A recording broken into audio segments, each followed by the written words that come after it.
Hello बच्चों, let's read the question. The question says the energy of electron in the second and third orbit of the hydrogen atom is minus 5.42 into 10 to the power minus 12 erg and minus 2.41 into 10 to the power minus 12 erg respectively. Then calculate the wavelength of the emitted radiation when the electron drops from the third orbit to the second one. यानी कि जब electron तीसरे orbit से दूसरे orbit में जाता है तो उसके कितना रेडिएशन इमिट होता है उसकी हमको वेवलेंथ बतानी है इसमें. ओके, तो देखिए इस क्वेश्चन को सॉल्व करने के लिए सबसे पहले हम इसका की कॉन्सेप्ट लिख लेंगे. की कॉन्सेप्ट एंड इसका जो की कॉन्सेप्ट है that is wavelength of radiation. Wavelength of radiation ये इसका की कॉन्सेप्ट हो गया. अब देखिए जब कोई भी दो ऑर्बिट के बीच में ट्रांजिशन होता है तो उसमें कितना एनर्जी रिलीज होता है उन दोनों के एनर्जी डिफरेंस के बराबर. तो यहाँ पे जो है वो electron drops from third orbit to the second orbit, यानी कि इन दोनों के एनर्जी डिफरेंस के बराबर यहाँ पे एनर्जी रिलीज होगा. तो E2 का जो एनर्जी है वो हमको कितना गिवन है minus 5.42 into 10 to power minus 12 electron volt. तो ये कितना आ गया minus 5.42 into 10 to the power minus 12 ERG.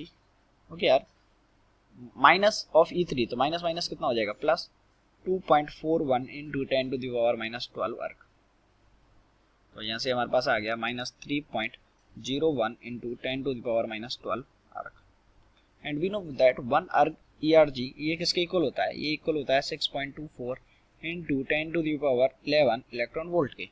Okay, तो हम क्या करेंगे इसको इलेक्ट्रॉन वोल्ट में चेंज कर लेंगे. तो 3.01 into 10 to the power minus 12 erg into इसको अगर इलेक्ट्रॉन वोल्ट में चेंज करेंगे तो 6.24 इंटू 10 पावर 11 से मल्टीप्लाई कर देंगे तो ये इलेक्ट्रॉन वोल्ट में आ गया. और इलेक्ट्रॉन वोल्ट में कितना आ गया, यहाँ से ये इलेक्ट्रॉन वोल्ट में आ जाएगा माइनस 1.87 इलेक्ट्रॉन वोल्ट.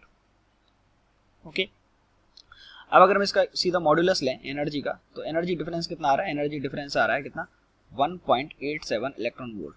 ओके, और वी नो दैट कि जो इलेक्ट्रॉन के लिए जो एनर्जी और वेवलेंथ है वो किस तरीके से रिलेटेड रहती है कि जो energy it is equals to 12400 divided by lambda. और यहाँ पे जो लैम्डा है ये किस में रहता है, एंगस्ट्रम में रहता है.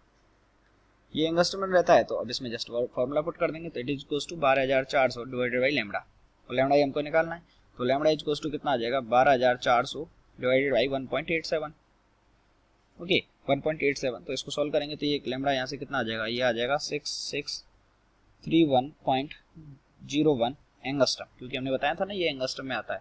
तो इसको जब सॉल्व कर लेंगे तो लैम्डा की जो वैल्यू है वो कितनी आ जाएगी, इधर पॉइंट लगा देंगे तो 6.63 into 10 to the power minus 7 metre. तो ये हमारी क्या आ गई, वेवलेंथ आ गई. I hope you understood it well. Best of luck.